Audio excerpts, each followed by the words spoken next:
I think understanding whatever aspect of human design you are most drawn to.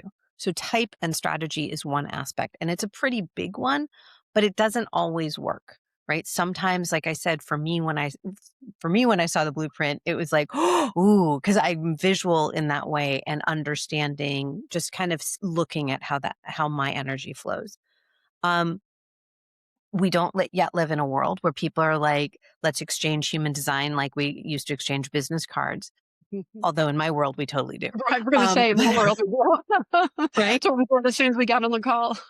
Exactly. And when we have that information, it does give us the information that allows us to be more human and more authentic with ourselves, but also with other people, because now we can see them in a way that we haven't seen them before, and not in a judging or pigeonholing type of way, but of saying, oh, I get it. Your energy flows so differently than mine.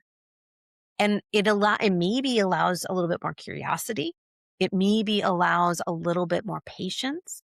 I know for me, when I started looking, because at first I was like, I don't want to look at my families. I don't want to unless they ask me, this is not my business.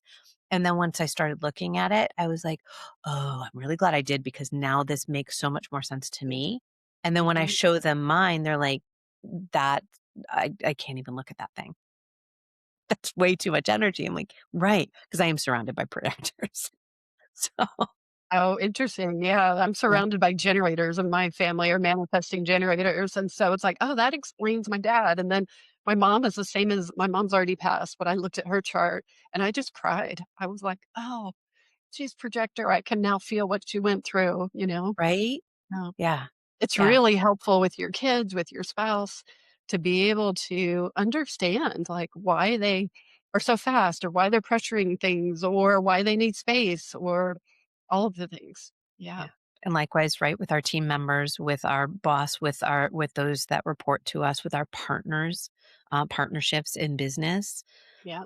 collaborators, any way of looking at relationship, it becomes it allows us to, again, I'll just say the same thing I said before. It allows us to be more authentically ourselves and allows space for the other person to do the same. Yeah.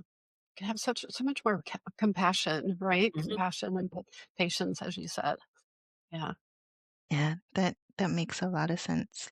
I think there was a point at work where we were looking at DISC and understanding what other like learning what each one stood for. It's like I was able to understand who Right. the other people were on the teams that I was working on.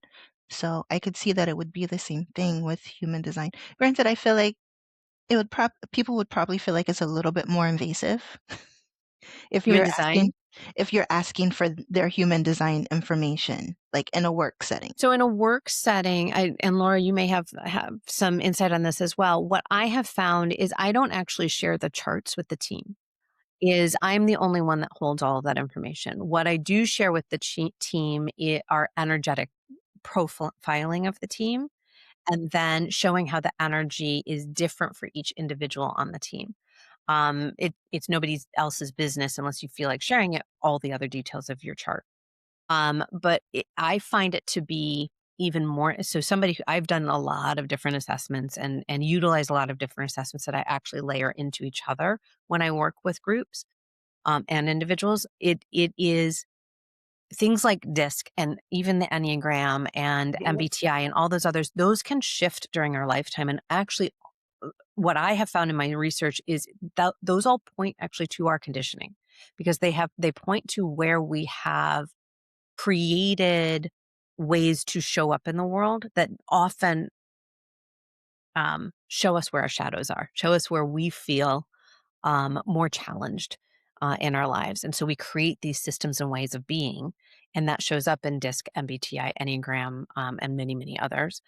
Um, Whereas if we look at our human design, that other than how we're impacted by transits and other people, our chart never changes.